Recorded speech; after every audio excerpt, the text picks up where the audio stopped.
with this note, I'm sure this forum provides a unique opportunity for us to learn from each other, discuss the best practices, and address various challenges faced in Department of Humanities in higher education technical institutions. So now I look forward to suggestions, but before that I would, with your permission, I would like to present a brief profile of the panelists. So first I take the opportunity of introducing Dr. Swapan Bhattacharya, who is a veteran academician and administrator with a gigantic experience of 33 years in academics. He is known to have worked at various institutions and held various positions in IIT Management Kolkata, IIT Mumbai National Institute of Technology Teachers Training and Research Kolkata, University of Kolkata and Jadavpur University. Professor Swapan Bhattacharya has been very instrumental in bringing many reforms in higher education institutes. On Lean, he also seemed to have served as a director NIT Durgapur and also director of NIT Karnataka Surathkal. And he's also been a mentor, director of NIT in Itanagar, Arunachal Pradesh. So thank you, sir, for joining us on this forum. I also take this opportunity to extend a warm welcome to Professor Gautam Sutradhar, who has a PhD in engineering from Birla Institute of Technology and who is a director of NIT Jamshedpur. Prior to this, he's had great exposure in industrial exposure. He has worked at Hindustan Motors Limited and Indian Railways, and later he joined as a faculty at National Institute of Foundry and Forge Technology, Ranchi, Jharkhand. And he also seemed to have served at Serampore Textile College, West Bengal, and Kalyani Government Engineering Colleges. So he's known for his laudable administrative policy makings and decisions which led to improvement in administration. So thank you for joining us and welcome, sir. I also take this opportunity to extend a warm welcome to Professor Vibhuti Bhushan Vishwal, who is a former director of NIT Meghalaya, who is also presently the Vice Chancellor of Odisha University of Technology and Research. He is specialized in production engineering, optimization techniques, product design, rapid education, product development, etc. Professor Bishwal is, with his acumen, led to significant changes that improved administrative efficiency and effectiveness. Thank you, sir, for joining us on this forum, and welcome, sir. I also take the honor of welcoming to this forum Professor Sunil Kumar Sarangi, sir, who is a fellow of the National Academy of Engineering and has been recognized for his contributions to cryogenic engineering education. He served as a professor of cryogenic engineering at IIT Kharagpur, and he has served as a director of NIT Roorkela from 2003 to 2016. And Professor Sarangi has been instrumental in stabilizing the system in higher education and research institutions, and he's renowned to have provided strong direction and guidance to administrative teams, fostering a collaborative work environment. And with his foresight and perspicacity, he could successfully contribute to effectively enhanced administrative operations. So presently, Professor Sarangi is an academic advisor at C.V. Raman Global University with a mission to make CGU Odisha a leading center of engineering education and research in India. Thank you, sir, for joining us. Welcome, sir. And I also would take the opportunity to introduce Professor Vidyadhar Subudhi, the director of NIT Warangal, a renowned academician and administrator, who has taken charge as director at NIT Warangal on 27th April 23. And he basically holds a bachelor's degree in EEE, Electrical Engineering from NIT Roorkela, and master's in Control Instrumentations from IIT Delhi, and a PhD in Control System Engineering from the University of Sheffield. Professor Subudhi also served as a professor at IIT Goa, and as a visiting professor, is presently the visiting professor at the University of Saskatchewan and a technical committee member too. So Professor Subudhi also is known for his forward thinking and leadership in administrative planning and execution, With his high level of enthusiasm and commitment to administrative excellence, Professor Subudhi has implemented an organized and methodical approaches to manage administrative tasks efficiently. So with this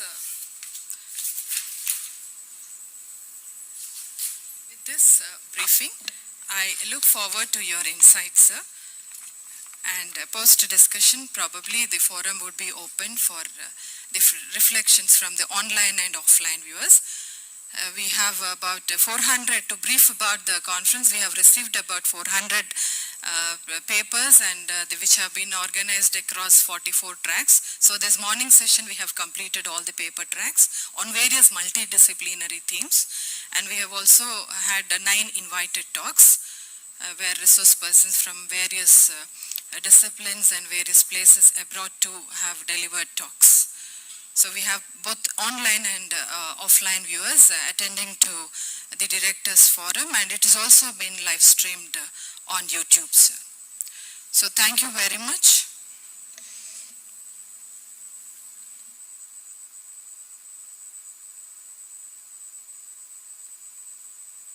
Yes, I look forward to your discussion, sir.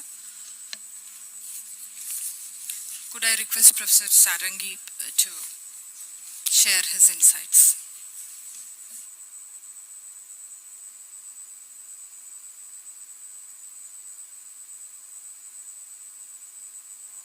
Please unmute yourself, Professor Sarangi. I apologize for that. Am I audible? Yes, sir, you are. Yes. No.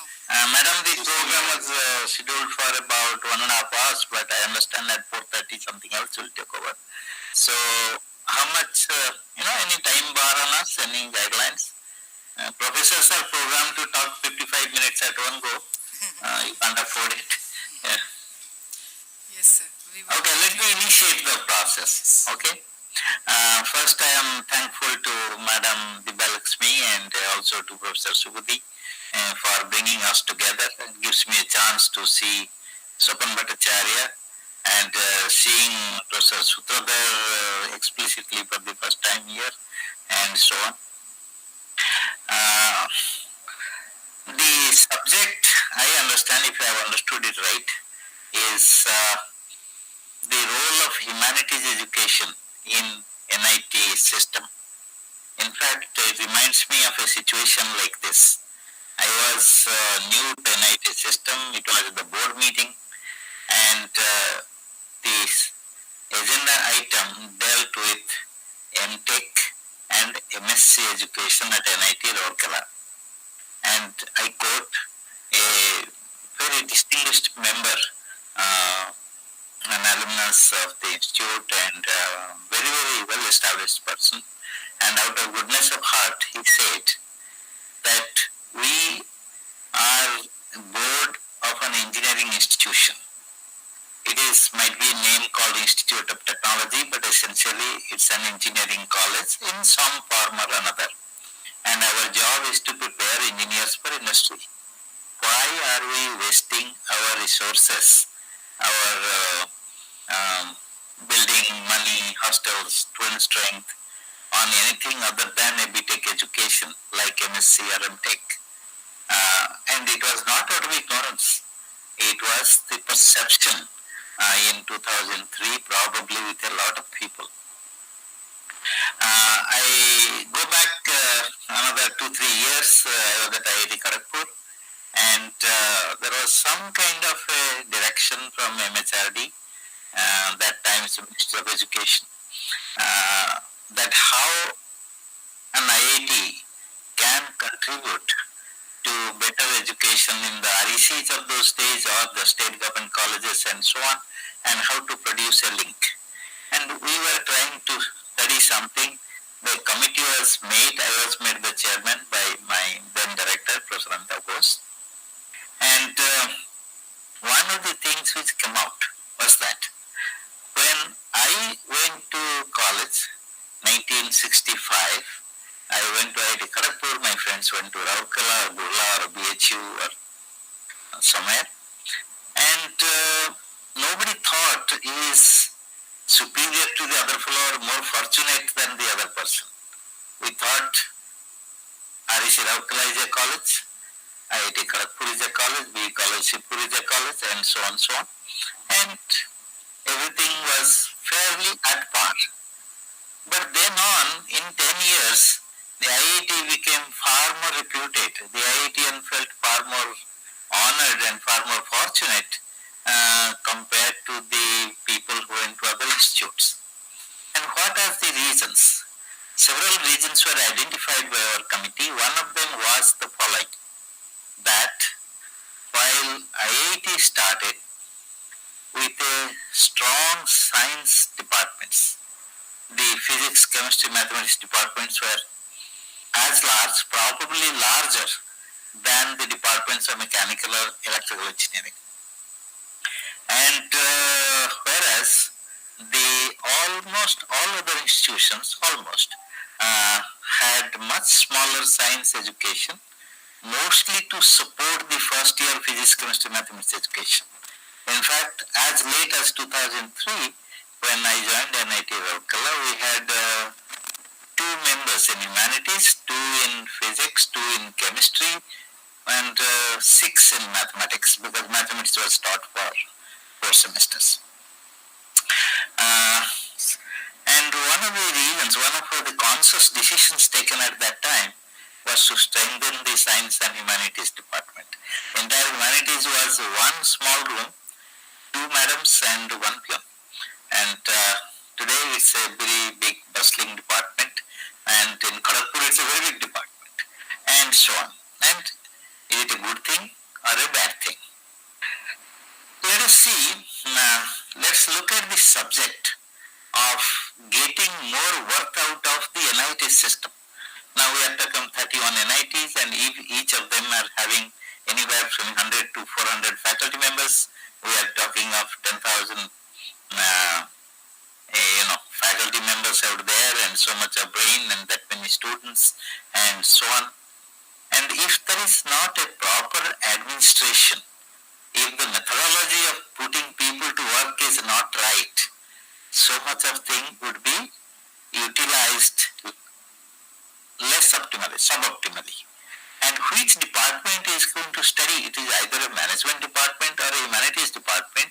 We look at the administrative system, the social climate, the kind of students who come in there, what is going on in their minds in the hostels, so many other things. There are sociology, psychology, economics, and much more than that. In fact, another small experience in Rourkela, when I joined there in 2003, there was a system that extremely poor students, more or less just close to destitute conditions, and they were also there because they were bright and made it into the college, and they were given free studentship, free board, free meals in the hostel. And one of the perceptions was they were surviving at the mercy of their fellow students, because they were footing his bill, and this was actually affecting their self-esteem. So I called the State Bank of India and made a deal that every student of NIT Rourkela would be getting a bank loan to pursue his studies if he asks for one. The bank said yes, it's available, except that it is given at the parental home by collaterals which parents have to provide. And we said nothing doing. If you are not accepting my proposal, we will go to somebody else. They said that only IITs and IIMs have the facility where a student's admission offer is adequate to get a loan. I say you have to include NIT Rourkela, otherwise we are taking our money to another bank. And it happened. So what I am saying, these kind of discussions, these kind of actions and consequences, research is required to make it more effective. And there are many other aspects of it. And I just am touching one aspect where research and teaching, advising the administration, advising the government, advising state governments, advising district administrations, so many other things have to be done by humanities departments.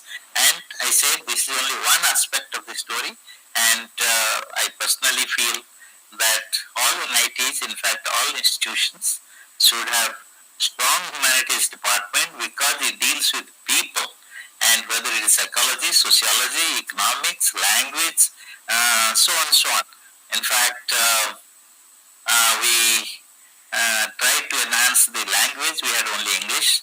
During my tenure, Sanskrit was added. Hindi we tried to add desperately, but it was impossible to recruit a PhD in Hindi with a reasonable level of academic competence. In 3 attempts we got a Sanskrit madam, she was wonderful, but Hindi till that time, till 2016, no. So our idea was to introduce Odia, Sanskrit and Hindi along with English as the strength of NIT Rourkela, and so on for other institutions. So with these words, I would pass on the mic to my other colleagues, and just feeling that it's a wonderful thing that such a discussion is going on. Thank you.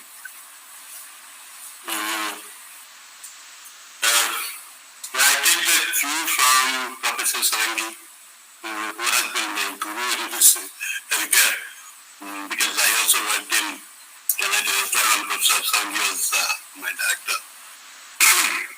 I have a different perspective to the subject. As is mentioned, let me put it this way, the matter of discussion is on the very need of humanities in engineering education. NIT you say, but only in engineering education. Whenever engineering institutes are there, or engineering colleges are there, what is the need and what is the purpose or might be necessity of humanities education. It's a transdisciplinary subject. Years ago, big engineering colleges were mainly into engineering education, where they produced core engineers in different disciplines, and the industry requirement was also like that. They studied, they gained engineering knowledge through classroom teaching, through laboratory teaching, through some industry visits if possible. It was also not possible all the time. So that they gained engineering knowledge, and they were good enough to work in an industry and excel. But the things have changed over the years. Today's industry's requirement have been far different from what it was earlier. As the revolution takes place, after another, we are talking about Industry 4.0 and all that. This education policy is changing in the countries.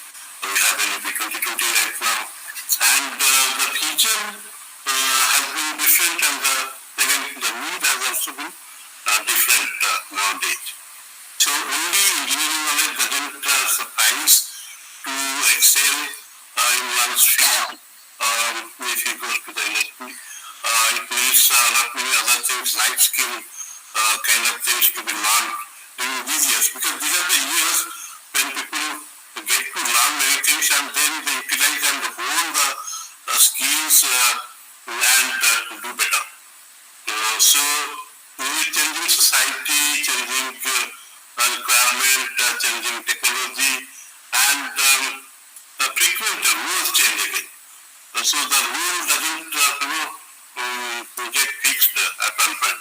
Earlier, if one joined as engineer in a particular company, he retired as a senior engineer, whatever is possible, in his cadre, his rank. And today things are changing, and the work domain is also changing in a particular field. So for that, one need to learn certain things which are essential for adaptability in the industry also.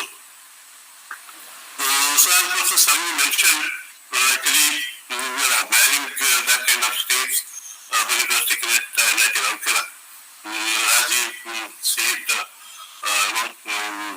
humanities department has all the elements that is required for one technocrat to be a wholesome product at the end of the study. So we had English, we had sociology, we had Sanskrit, we had economics. So all those kind of faculty are available, resources are available, who can give a sort of value-added knowledge to an engineer, and he becomes a full proof person to work in universities. So I also feel the same way that humanities, wherever it is a strong department in the institutes, engineering institutes, gives a better training to the students, better skill to the students than where it is not available. So I go the same way.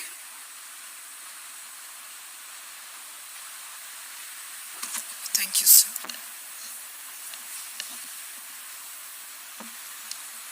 In the light of NEP, what kind of role, how should humanities departments be strengthened, sir, in playing an all-compassing role?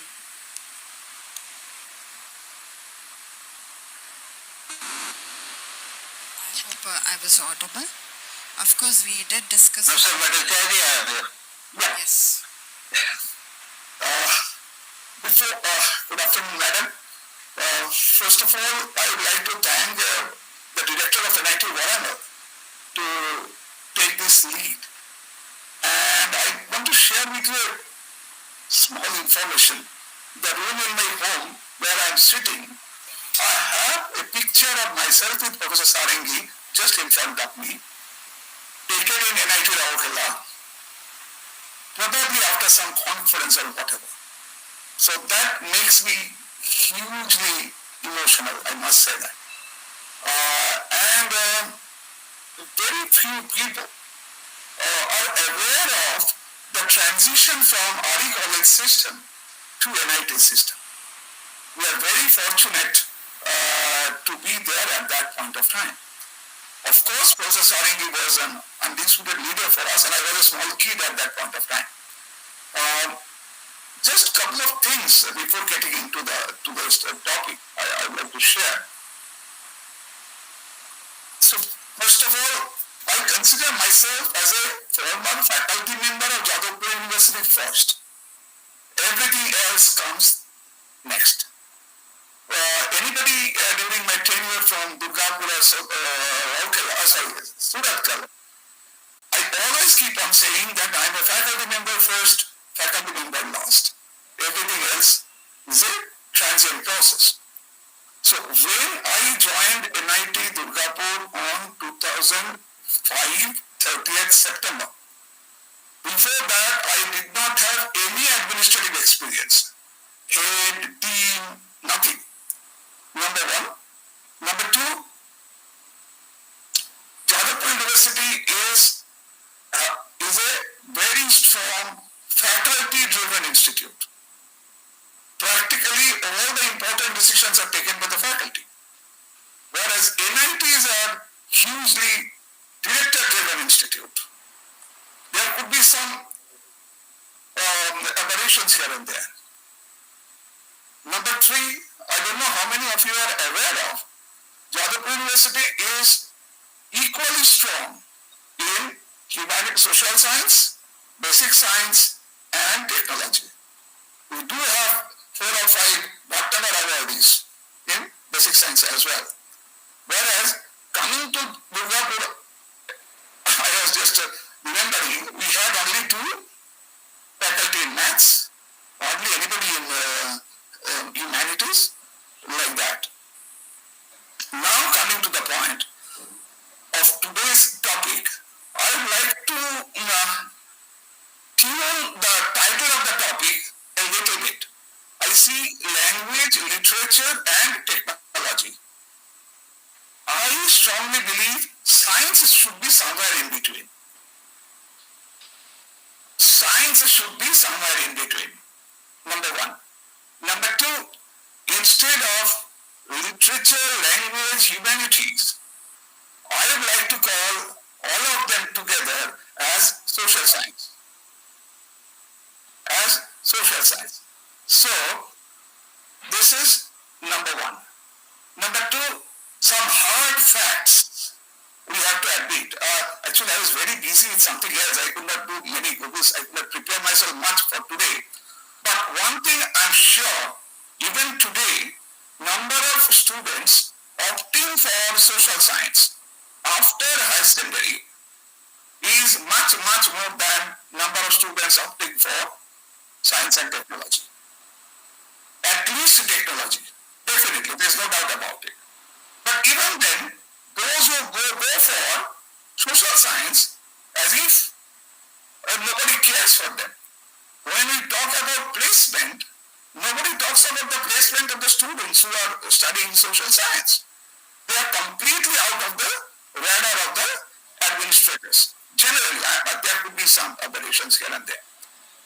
Next point is, in the developed, economically developed world, say Western Europe or US, technology is nowhere in the top of wish list for the students coming out of the school. 1 and 2 happen to be medical science and judicial sciences. It varies, but those are 1 and 2. Then comes social science and basic science, physical sciences. And then comes technology. And it is a hard fact. And apparently our best students go for technology. And they are doing very well there as well. But they are competing with their counterparts who are not the best in their country. Best, I'm saying quote unquote. Best is a different word altogether. So this is the background. We have to understand. And then the moment I say social science, physical science, engineering science, management science, the problem comes somewhere else. We say pure science and non-pure science, biological science, but I don't know which is impure science. All these are media-driven jargons. When we talk about social science, then we have home science. So what is the relationship between home science and social science? What is the relationship between social science and physical science? Similarly, when we talk about technology, we have software technology, manufacturing technology, catering technology, fashion technology. So technology has become such a saleable word that this is being used profusely by the media to attract students. So we got to be very careful about identifying what is what and not allow the students to get carried away by the media publicity. Information technology. There is, I don't know any country apart from probably Australia where there is a subject called information technology. So in this context, before I sign off right now, since I would like to say just one sentence, the moment I say social science, encompassing literature, language, humanities, everything, we must understand what is science. Science is nothing but power of observation. Science is nothing but power of observation. When I observe a one-year baby speaking her mother tongue without any kind of training, without anything, we observe that very clearly. Nobody has taught her anything. So this is observation. Have we ever rationally or analytically, if we consider language, have we ever rationally or analytically tried to understand how come they speak like this? Similarly, if a baby born in, say, Odia family, right at the age, say, 6 months old, put in Tamil environment. Can she pick up Tamil? Just like if you were in Korea. So, since I said I very much like to use the word science because of that. We talked about literature. The moment we talk about literature, a huge amount of literature is related to the society in which the literature has been created. Society as well as history. So all these has to be analyzed and all these. So, and there is the requirement of technology, but science is the bridge. So I just want to sign off with my initial comments. But I have a very hard meeting to attend at 4:30. So please excuse me. I will leave at 4:30. But I'm here at 4:30. Till 4:30. And again, I convey my regards to Professor Subudhi as the former director of Suratkar, who used to talk of 3G, just like research triangle in America, where they used to say 3G Suratkar Warangal. And I was very keen to include Raukela in that, even though so देखा जाएगा बाद में. Okay, thank you. So, sir, our director has just joined. Myself is Professor R.V. Sharma, Deputy Director, and our director is just traveling. So he has just joined. So I request our director, Professor Gautam Sachidhar. Yes, sir. I take this opportunity to extend a warm welcome to Professor Gautam Sutradhar to this forum Directors Dialogue. Thank you, sir, for joining us.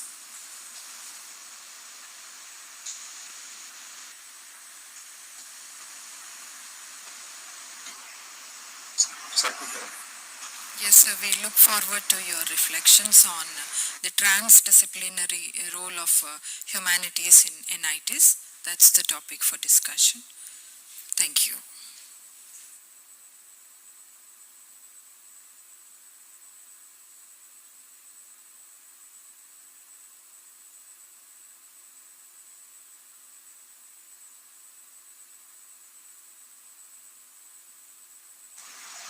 I think there is some network problem.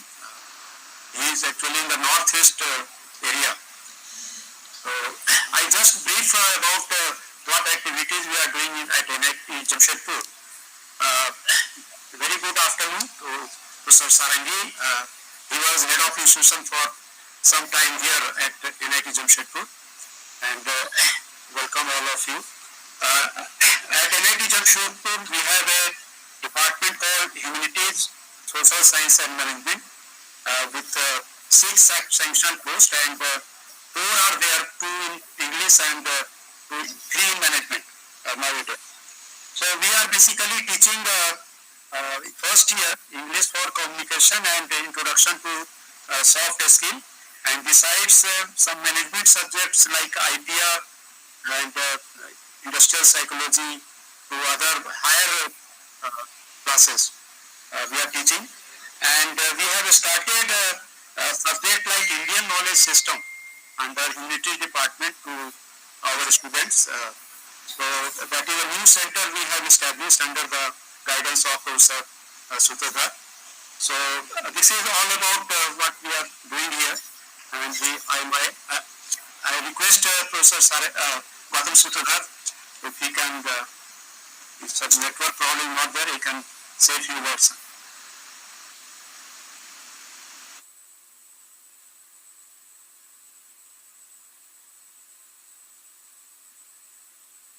So later, I think, no problem.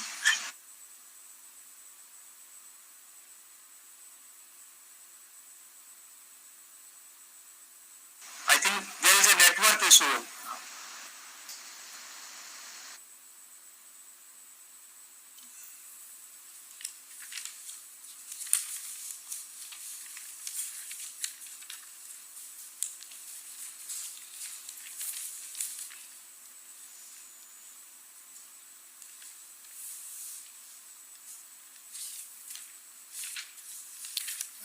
right, sir. Meanwhile, we would like to play, since Professor Vidyadhar Subudhi is out of state on some, attending to some official assignment. In fact, we sought his permission and we had recorded his discussion, captured the video. No, so now that would be played. Yes.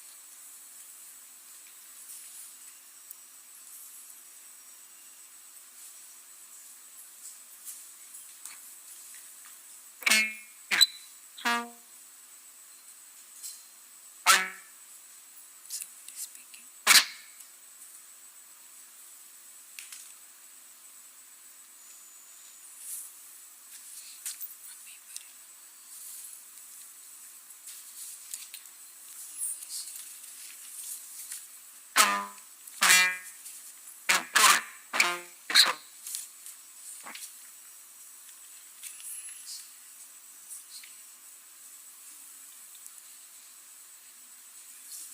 We can share. Yes, sir.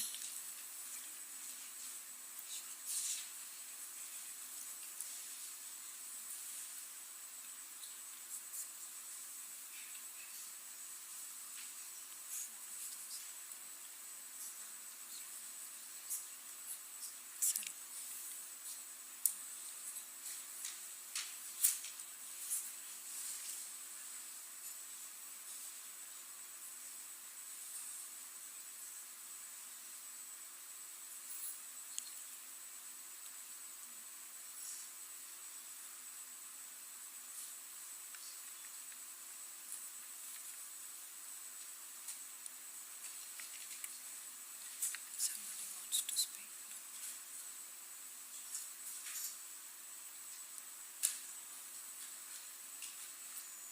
Creative initiative in organizing a program that is on NIT Humanities and Social Sciences Research Conclave. And I'm glad that many of the participants will be participating in this, and few directors will be there also to share their views on this important topic. I will be speaking on the transdisciplinary role of humanities in NITs. In the rapidly evolving landscape of higher education, National Institute of Technologies in India stand as premier institutions dedicated to advancing science, technology, engineering, and mathematics. However, as the world becomes increasingly interconnected and the challenges are more complex, the integration of humanities in the STEM curriculum has gained crucial standpoint. The transdisciplinary role of the humanities at NITs goes beyond mere supplementary education. It is fundamental in shaping well-rounded engineers and technologists equipped to navigate and address multifaceted global issues. Humanities encompass a diverse range of disciplines, including philosophy, history, literature, psychology, sociology, political science, economics, and other arts. These fields contribute to the intellectual and moral development of individuals, offering insights into human experiences, cultures, and societal structures. By embedding humanities into NIT curriculum, these institutions aim to produce graduates who are not only technically proficient but also possess critical thinking, ethical awareness, and the ability to communicate effectively and empathically. Humanities and social sciences provide a plausible motive to engineering students to be grounded in reality by furnishing them with social context. When one is well established in the field of research, innovation and technology, it aids in manifesting a sense of realism. It gives us the opportunity to work sustainably and facilitates our interaction with others and the community. More broadly, humanities and social sciences involve the construction of identities, behaviors, and factors controlling thoughts, actions, and emotions. understanding these aspects is valuable for gaining a deeper comprehension of both oneself and the surrounding world. Acquiring various lenses to view the world fosters a new kind of objectivity, offering multiple approaches rather than a single, often rigid perspective. This has the potential to change outlooks on life, facilitate well-informed judgments and decisions, and transform approaches to work and interaction with others. The evolution of humanities and social sciences department in technological institutions, especially NITs and IITs, reflect a growing recognition of the importance of a well-rounded education that integrates technical and non-technical disciplines. Departments as these open the debates about technology and its ethical and responsible use for the benefit of community. It helps people understand the possibilities and limitations of new technologies in social framework where one exists with other beings. It has not only opened a scope for transdisciplinary understanding but has also opened avenues for multidisciplinary research. Areas of research such as natural language processing, for literacy analysis, digital humanities, virtual and augmented reality in literary studies, computational literary studies, gaming studies, and various other areas of research have materialized and made their way in humanities departments which merge the territories of technology and literature. The Department of HSS in Engineering should take up ethics in technology courses on technical communication, on leadership and organizational behavior, communication skills, and many other useful everyday skills. These interactive communicative courses help the students to articulate their ideas clearly and confidently, which enhances their employability and networking skills, apart from their analytical problem-solving prowess. Interdisciplinary research projects often bring together multiple disciplines to address complex real-world problems. One example being healthcare data analysis, which uses data science and AI to enhance the analysis process for patient data and support clinical decisions. The ethical framework here is developing ethical guidelines for the use of technology in healthcare, which uses the discipline of social sciences.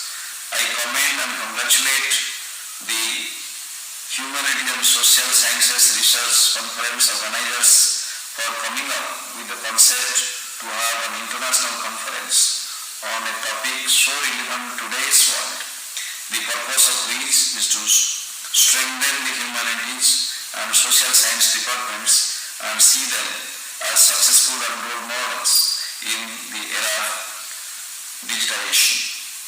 Undoubtedly, the conference will provide a forum for the exchange of creative concepts, difficulties encountered, and scholarly knowledge in order to further the conference theme. Thank you very much.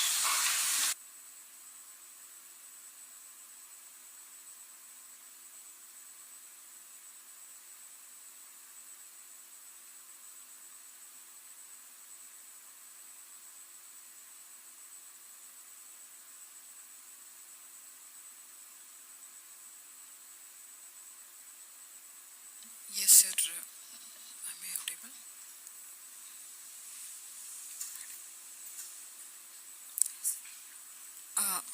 Hello. So those were some of the reflections shared by Professor Subhuti sir. I also take this opportunity to invite onto the dais. Sir, am I audible? Hello. Yes, you are. So I take this opportunity to invite on to the dais Professor Ipshita Chanda from the Department of Comparative Literature, EFLU Hyderabad, who would be here to share her insights to add to the forum as well. So ma'am, please. And we will take a couple of questions as well, sir, from the audience.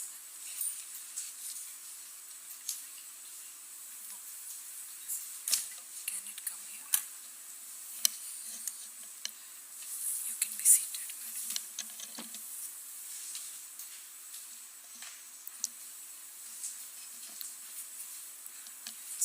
Yeah, okay. Thank you.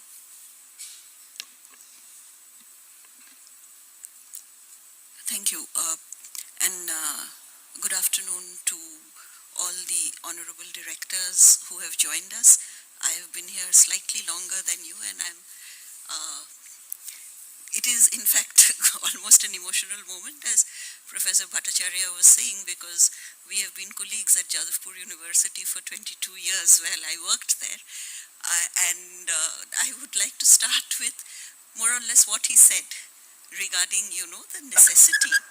Just can I intercept one moment? Yes, sir. Madam, I had the opportunity of being in FU twice, surprisingly, for your faculty selection. I'm a computer science person. I don't know for what reason the then president had nominated me as visitor's nominee. I see. As I took it up with the president's office, they said it must be a mistake. Then they say, no. There has to be, if there is a university, there has to be joining hands of language with technology. It comes from that level. Sorry to interrupt you, but I'm feeling very happy to see you from FLO. Yeah, and at the moment I think you are in my hometown. You are located in Jamshedpur. No, I'm in Calcutta, enjoying my life. All right. All the Without best. any constraints whatsoever on any direction. I don't have to take care of hostels anymore. I mean, that is unfortunate for us, because from the side of the humanities and the social sciences, we would like to, on behalf of the so-called other disciplines that they exist, we do appreciate the fact that, all of you have spoken of the necessity for for the necessity of the humanities and the social sciences within an environment of science and technology. And what we would like to add to that is that despite the fact that we are always talking about interdisciplinarity and transdisciplinarity, I think what it means is not an integration of these disciplines, but a kind of relation between them in which both sides have something to offer.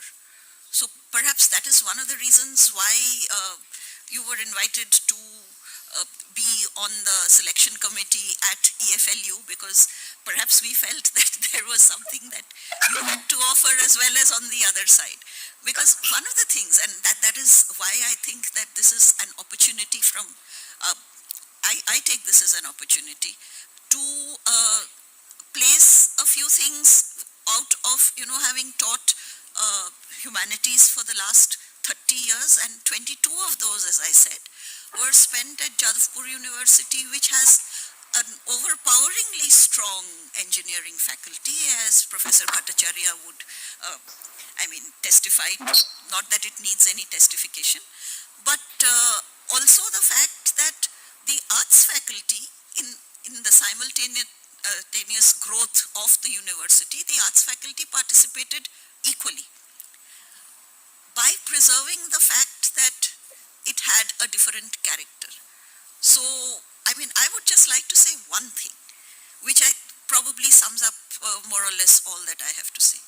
That because these are different areas of human endeavor and experience, they are subsumed within different ways of thinking and different forms of research.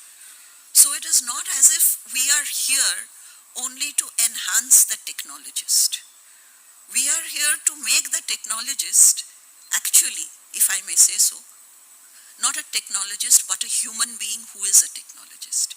So possibly that is the contribution which, and that is the necessity for having a humanities and social sciences sort of wing or department or school, or in whichever form you imagine that it should work best. So it's not, like we are also ran, that the technologist runs ahead and we kind of, try and give him most of the time, very rarely her, we try and give him certain inputs which will make him a better technologist. So certainly he will be a better technologist if he is a better human being, and if he is able to understand how technology affects the human being. Because that power, I think, modern civilization has given to technology. But this power of being human is something which I think is a much older reality and an older and a very basic necessity, which adds, I wouldn't say adds, which sort of completes, I would say, a technological education. So, the fact of your experience and the fact of your sympathy, as well as the fact of your presence, we have taken the opportunity to just make our, I won't say again position, but we would take that opportunity to make our contribution to, making a human being who is a technologist, who comes out of these institutions and is able to function in society as a human being who is a technologist. Thank you.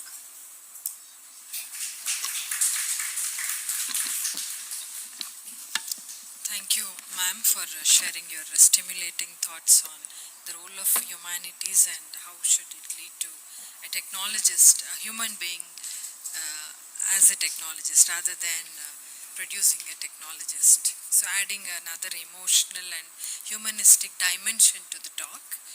So the long-standing interplay between technology and humanities is more than just a current trend. It's a powerful force that would dramatically shape the future generations. However, it should be treated as a double-edged sword where technology unlocks new ways to explore language and literature, and there's a need to protect the core values and in these fields, and there should be a balance. These skills aren't just for academic success, but also in they play a crucial role for actively engaging with the world around us. So as we draw this insightful panel discussion to a close, I would like to take a moment to reflect on the valuable perspectives and ideas that have been shared on the topic transdisciplinary role of the humanities at NITs.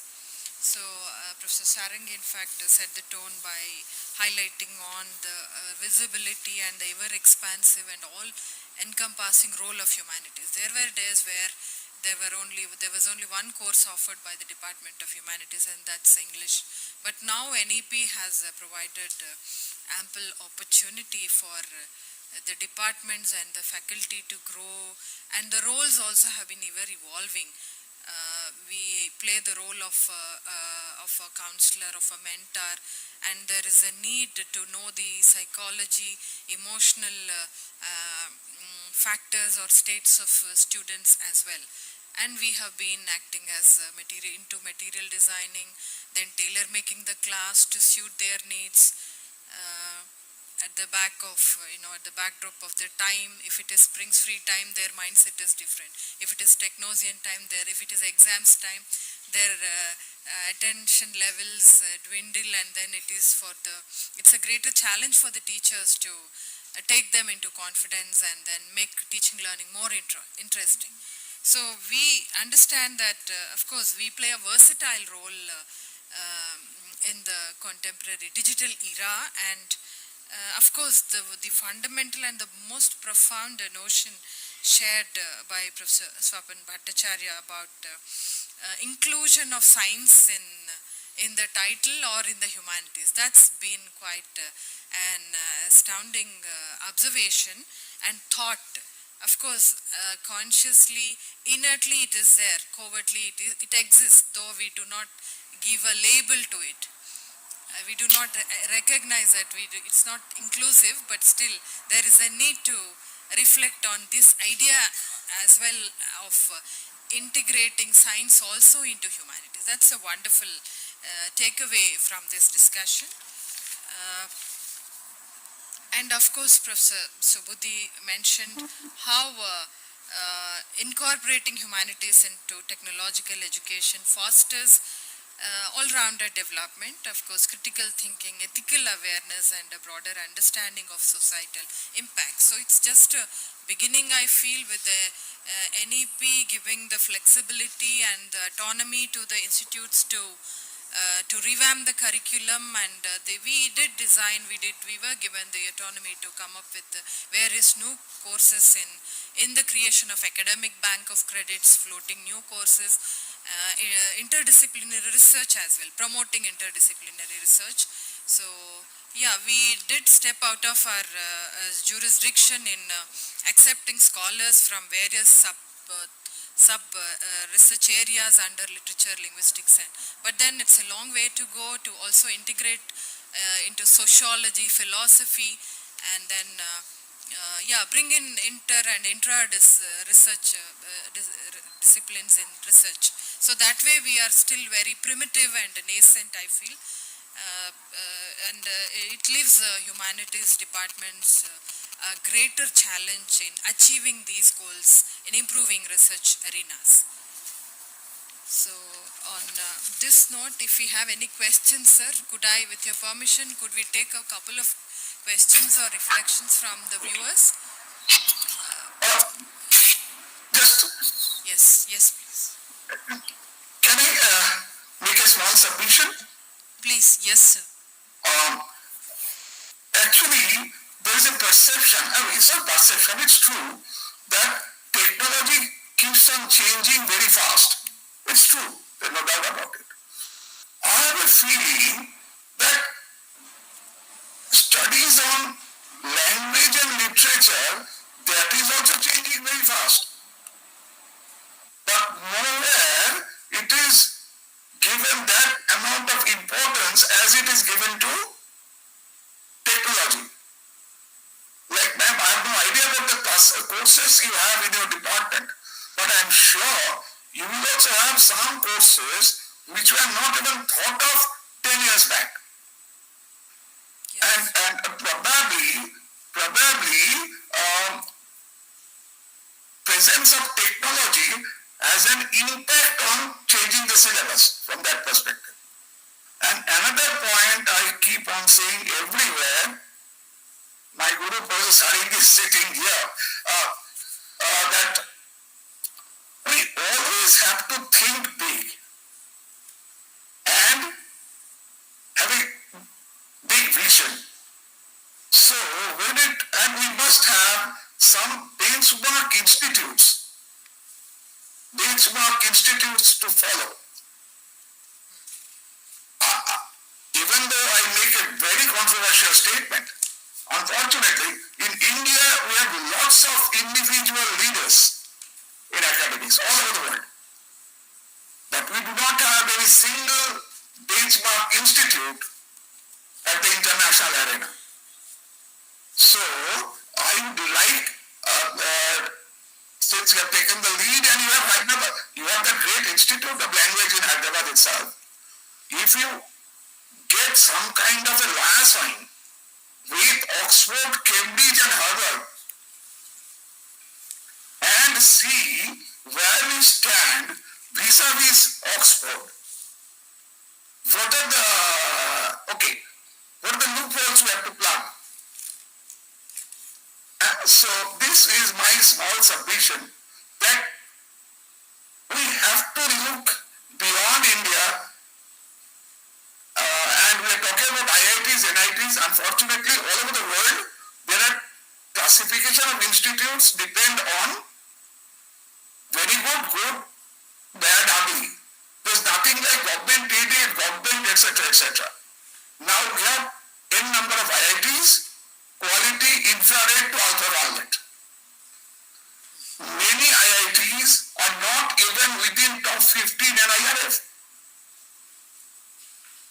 Some NITs are within top 20 NIRF, which is the government promoted ranking agency. Yesterday, last week, some NBA team came to Jadavpur University and naturally they got 6 years in computer science and electronics. But some IIT, which is not even probably within top 100, forget about 50, they do not need MBA because they are beyond everything. So some big NITs have to take the lead and take it forward. And this is one area where, say, NEP has given this huge scope, interdisciplinarity, multidisciplinarity, where all said and done, IITs are still way down, even in Indian context, in social science. Some IITs may have some, one or two courses. So this is another area that would be my humble submission that, and take Oxford, Cambridge, Harvard, these three as benchmark and formulate a curriculum. If you think that I can be of any help, I am always there. In any case, I do not have anything to do. So best of luck. Thank you.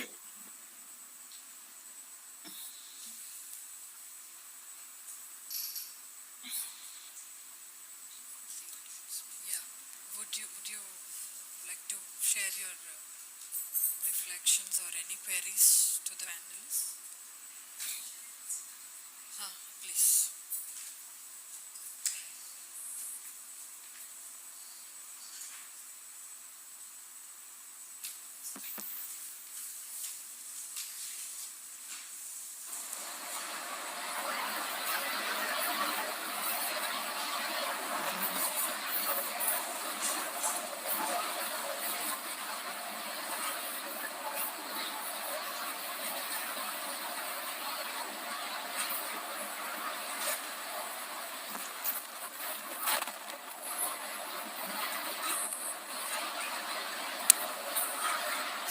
One of the things that we humanities people have been saying is that this comparison or accepting Oxford, Cambridge as the benchmark itself is controversial because they are setting the benchmark, they are setting it according to their scale.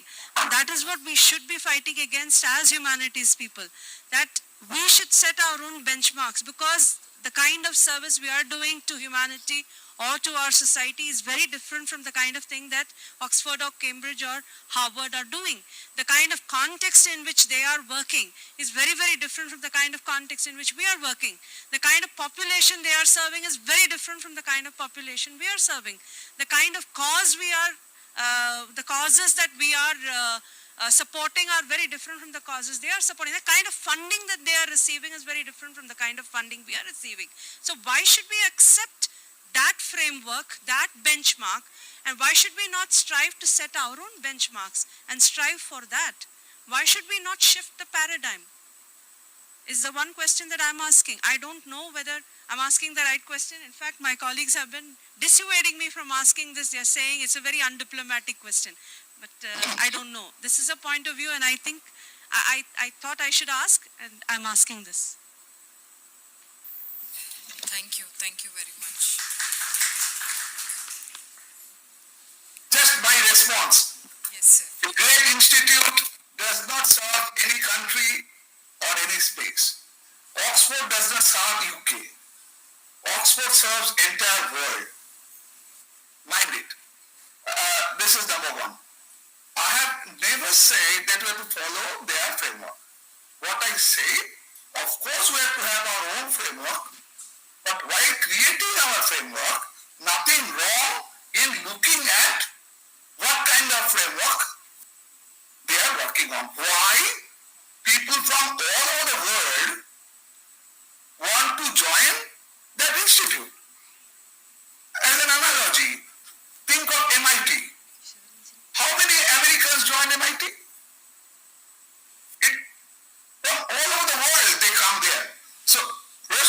accept that a great international institute does not belong to any country or any section of the society or anything. But again, I reiterate, I do agree with the speaker that yes, we have to have our own framework. There is no doubt about it. But while creating the framework, there is nothing wrong in looking at the other frameworks which students from all over the world look at. That's what I say. But must have our own framework. Thank you.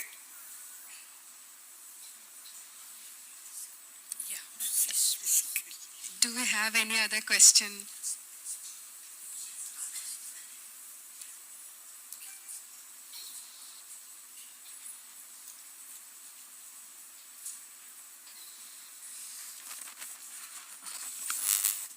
Good evening, sir. I'm Krishnaveni from SR University. So you have spoke on social sciences, literature, and technology. So you have given a very good conclusion for that. Then I'm asking question to you very clearly how it impacts and how it is useful and how it is showing interconnectedness to the researchers and also how it give benefits to the students according to your perception. Professor Saigi, would you like to take this question? Okay, if you ask me to. No, I can, but since you are there with vast of experience. Yes, I will share my thought and Professor Bhattacharya will share his. I will cite the case history, two case histories. One, my classmate, I had a friend named Arun Jain. We were 65 people in the class of mechanical engineering, IIT Kharagpur. 64 got first class, one did not, and his name was Arun Jain. 30 years later, there was a directory of the highest paid individuals, executives, industry executives of the country, and Arun Jain was within the top 25. Obviously, other 64 did not qualify anywhere near that list.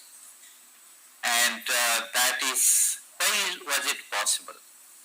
It is because maybe he took less interest in the dynamics, mechanical vibration, thermodynamics, heat transfer, whatever, and got little less marks compared to the rest of us. But the education that he got, and the education he got from people who are carrying out research in dealing with the people, there are professors of economics, professors of sociology, professors of language, and he was spending more time in that department while we were students. And that gave him this high position as one of the top 25 salary earners in the country. I would not like you to interpret a high salary earner as somebody who gave himself more salary or the society gave him more salary. Just look at the other way. He was paid the highest salary because he was contributing the highest amount of wealth to the nation. So the nation paid him a fraction back, just like everybody else is paid. All I am saying that the combined education of humanities and engineering made him capable of contributing so much to the society, the salary being only an indicator of the contribution he made to the society. I'll go to the second, another young fellow. There was one Asutosh Naik, was a NIT Warangal student when I was the director. He graduated in mechanical engineering. Good score, but nothing top of the line. Hired by NTPC, joined the NTPC newly constructed site for setting up a new power plant, and they placed him. He had the tenancy in the institute itself. They placed him in land acquisition. Land acquisition for a power plant is a serious matter because it requires a lot of land.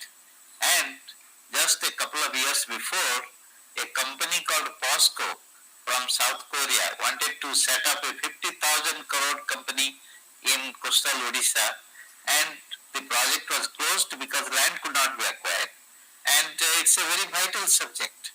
And they put him there. And he was just a young fellow, fresh from college, and he was of course reporting to somebody else, but played a very crucial role in ensuring that in record time NTPC could collect its land with all the people happy, the people around, the people who gave their land to the company, and the company could make progress on like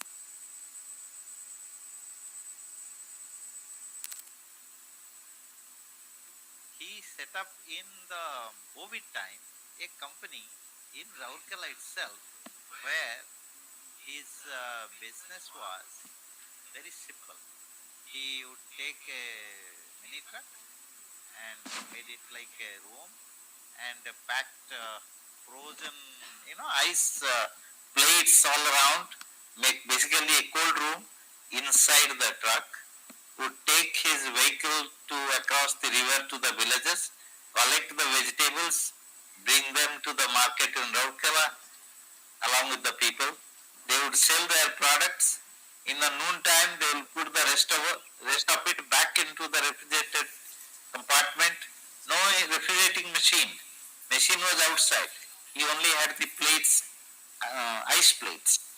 And then it remained reasonably cool by the evening. They will take their product, sell it and go.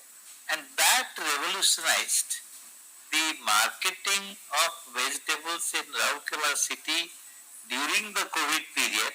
And today it's a multi-crore company giving employment in the social sector. And you can say Asutosh Naik was a special person. He was a gifted individual. Not correct. It is people learn from the institutions they go into. Not only his parents taught him, his schools taught him, his colleges taught him, and his studentship at NIT Rourkela, he cultured these attitudes and cultured it further while working for NTPC. So, because many different skills have to be imparted to the students so that they serve the society better, they benefit far greater numbers than their other peers. It is possible only if we have a diversified institution. So a strong humanities department, a strong biology department, a strong electrical engineering department, a strong computer science department, everything is required in an institution like NIT or IIT, and that's all I wanted to say. And if we come back to the NEP, NEP makes it absolutely possible. In fact, NEP says in very clear words that isolated institutes, engineering colleges, medical colleges, pharmacy colleges, agricultural colleges, this is discouraged. In fact, the concept of IIT, NIT is discouraged by NEP. They say there should be comprehensive universities like they are there throughout the world, in Europe, in America, in China, in Russia. Comprehensive universities, Jadavpur University or BHU being examples where we have all subjects, music, painting, arts, engineering, medicine, agriculture, pharmacy, sciences and everything, so that everybody learns from each other, not only in the classroom, but in the football field, in the canteen, everywhere else. In fact, people say the greatness of MIT is not in the classroom, it's in the canteen, in the tea stall. So to make it possible, obviously humanities departments with all the features, language, literature, social sciences, anything else, Professor Bhattacharya mentioned, all of it are essential components of the learning ecosystem. In fact, at NIT Rourkela there is a little signboard. It's a quote from Einstein or someone as big as that. It says, education is that which stays with you after you have forgotten everything they taught you in the classroom. So, as you can understand, teaching in the classroom, teaching outside the classroom, and teaching is strongly linked with research. The topic is on research. We are talking of teaching because we are not distinguishing the two. Teaching, research go together because professors teach whatever they are learning, and whatever they are learning is otherwise called research. So therefore, we find how they are integrated, how the national policy is encouraging their integration, and obviously big humanities department, big means as big as the other departments, are essential components of good institutions. And it has been proven time and again in our country, institutes which did not invest, engineering institutes equally funded by the government, which did not invest in sciences, in humanities, in multiple aspects of humanities, actually suffered, while those who did uniformly invested their resources, human resources, in all aspects of engineering, all aspects of education, actually prospered and went up in the scale of reputation, which means in the scale of rendering service to the nation. Thank you. Just one point. I have another meeting to attend, but I wanted to share two very important points here. Because in any such deliberations, I always like to come up with some deliverable points. What we can deliver in concrete terms. So, as for example, we all use Google for searching. So, any one of us can visualize the amount of language processing required in making that search engine. I am pretty sure Google employs a large number of researchers in language. Of course. Similarly, nowadays language translators are very common. Very common. In fact, 2017 I had been to China. All of us have experienced that. So, we say language translator is a software. Yes, of course it's a software. But they have to depend on language experts. A software expert cannot be a language expert. And then converting one language to a different language with entirely different kind of grammar. It's a non-trivial job. But just like computer science department, they know who are the companies to look for placement. Google, Microsoft, etc., etc. In social science department, have we ever thought of the companies which employ such language translators? I don't know whether, like, Jadavpur was a very strong, language department, they call it, different kinds of department. But I'm still not sure, even JU is also aware of that. Have we ever figured out what is the language group in Google? So that would be my another point of submission, that take proactive lead from this humanities department for placement. At the end of the day, whatever, ultimately it's placement that matters. And the other thing is language, natural language processing is a hugely common research topic in any computer science department. Does NIT Warangal have an ecosystem whereby a BTech student in computer science can take a non-departmental elective in language, or an undergrad in language department, can she take a non-departmental elective on software engineering or database management system? So these are some of the food for thought. And continuing with what Professor Sarangi said, I used to teach, another example, I used to teach in IIM Calcutta for some time. I remember one student, English, graduation in English, You know, they recruit everybody. She was a very bright student, and finally she landed up in Warangal Corporation, working in Hillsdale, California. Could be in HR, could be somewhere. So when you talk about Microsoft, who said you need to have a computer science graduate to join Microsoft? No. So this is an area where, and when I talk about Oxfords and Cambridges, this is another reason which opens up the vision, opens up the connectivity to the entire world. And today we have to think on our original strength. Thank you. So if you don't mind, I have to.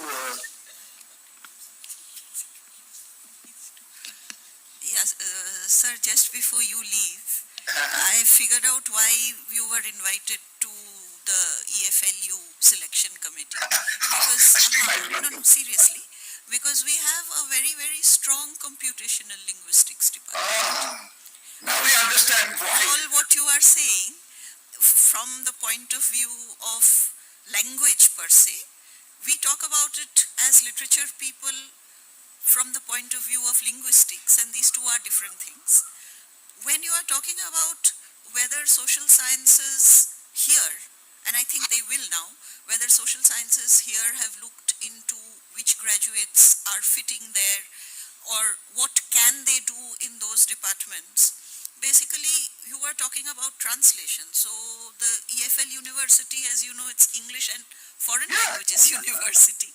So I know. There's an immense number of graduates who do go into NGOs or other kinds of organizations in the social sector whose main skill is in fact language translation.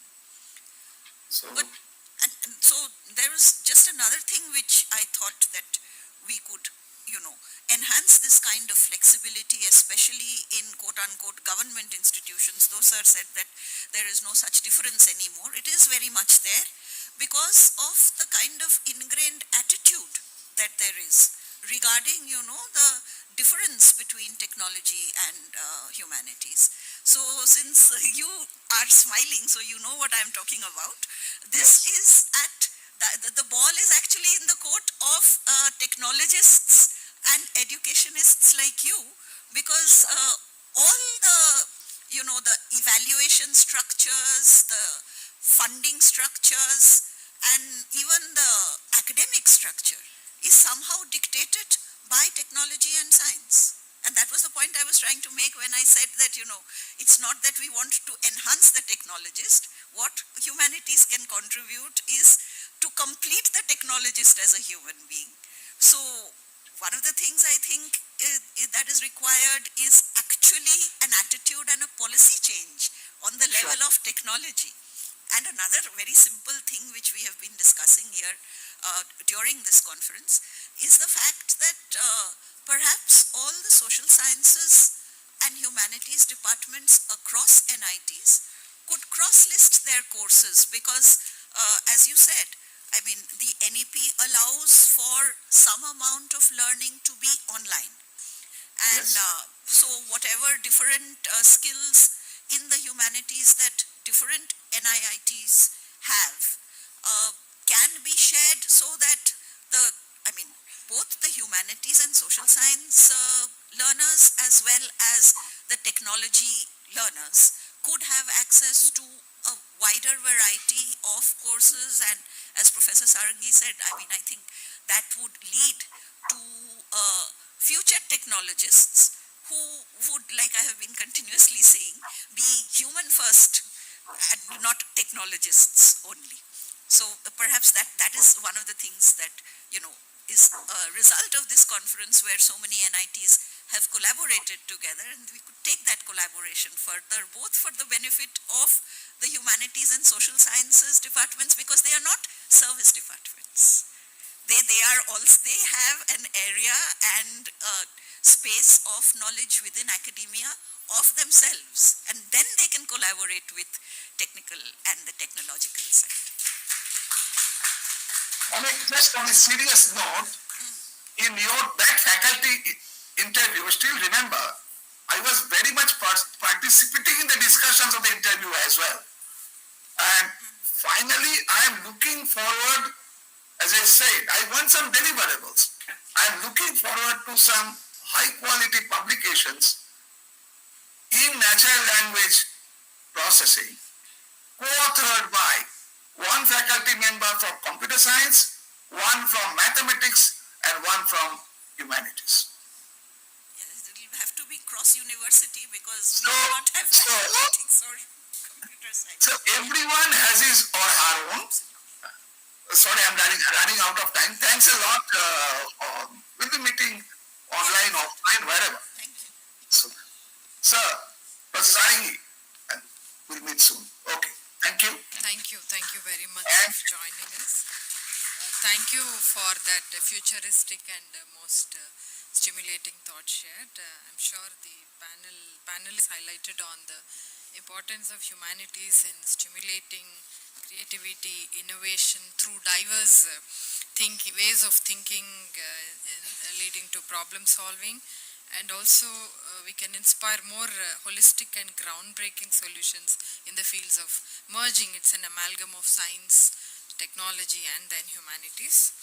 So I take this opportunity to extend my deepest gratitude to our esteemed panelists for their thoughtful contributions, and to the audience for their presence. And then I also extend my thanks to Professor Ripshita Chanda, who joined us in the panel discussion at such a short notice.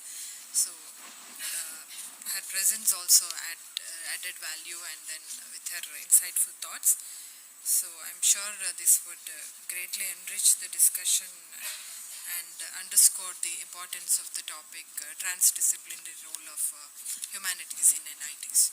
So once again, I extend my thanks to all the panelists, Professor Swapan Bhattacharya sir, Professor Gautam Sutradhar, Professor Bibhuti Vishwal sir, and Professor Sunil Kumar Sarangi sir, and of course the host director in absentia, Professor Vidyadhar Subhuti sir, who made this happen, who has been constantly motivating us and encouraging us, and supported in convening this Pan-NIT HSRC Conclave. So thank you very much, sir. I am signing off. This is Professor Madhavi, Head Department of Humanities and Social Sciences. Thank you for the opportunity given.